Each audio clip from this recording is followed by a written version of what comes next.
House committees were in full swing during the third week of session, with more committees giving bills their first readings. A renewed push to ban cell phone use behind the wheel without a hands-free device cleared its first hurdle Tuesday. Representative Frank Hornstein sponsors House File 50, a proposal that would prohibit all handheld mobile device usage, including making phone calls, texting, accessing applications, and playing audio or video content. It would include exceptions for activating or deactivating features on the device using a one-touch mode, some emergency situations, and for use in emergency vehicles when used for official duties. This bill before us, House File 50, is an effort to reverse what has become an epidemic of distracted driving on Minnesota highways. It's legislation that will prevent deaths and injuries on Minnesota roads.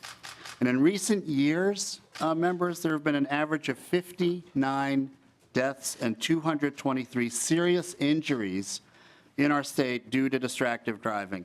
And it is the fastest cause of fatal crashes. Representative Peggy Bennett, a Republican who has signed on to the bill, also spoke in favor of the proposal. So I don't think there's any Minnesotan who has not been impacted either in their home or in their hearts by this. And I just simply think this is the right thing to do. And again, we need to catch up. Technology has changed so much. While no legislators voted against Hornstein's bill, not all division members were convinced the measure would do much to eradicate distracted driving. I mean, there's no guarantee, right? I mean, we pass a bill, that same person, that same probably very young, probably careless, not thinking person is probably still going to be capable of doing, tremendous bodily harm. Ultimately, House File 50 was approved as amended and sent to the House Ways and Means Committee. On Tuesday afternoon, a joint meeting of the House Education Policy Committee and House Education Finance Division focused on the issue of mental health in schools. Members heard from several testifiers that children's mental and behavioral health services are needed more now than possibly ever. Our mental health system is not broken because I believe it's yet to be fully built. More kids than ever are in need of mental health support, and our schools are on the front lines. No action was taken in the informational meeting. However, the general consensus among the testifiers is that more resources and support staff are needed to help address the issue. At Wednesday's joint meeting of the House Public Safety and Criminal Justice Reform, Finance and Policy and the House Corrections Divisions, members received an overview on the Department of Corrections. One of the takeaways from the hearing, assaults on prison staff increased 62% in the last fiscal year, with 120 cases being reported.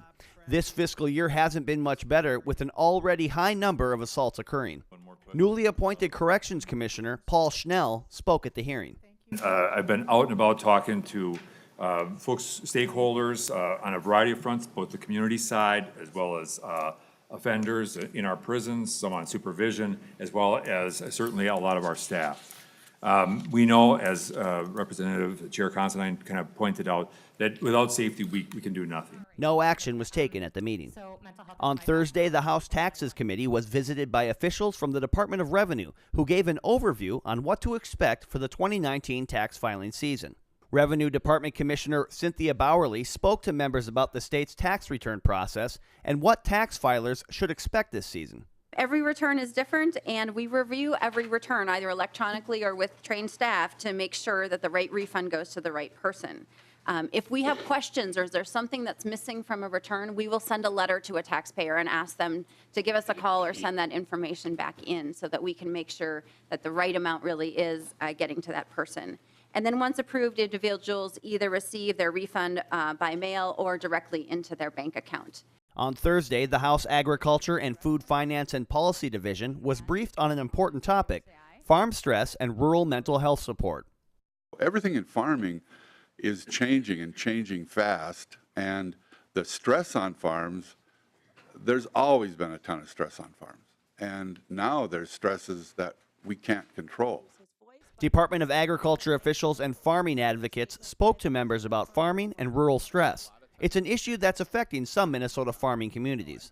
3 bills were before members of the division, all of which would provide support to mental health counseling for farm families and business operators. Division Chair Gene Poppe and Representative Deborah Keel both presented their bills to members of the division. Keel's bill, House File 82, was laid over for possible inclusion in an omnibus bill.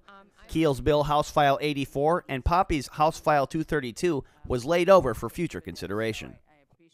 For a recap of what happened at the House last week, check out our Session Daily coverage on the House website, www.house.mn/sessiondaily.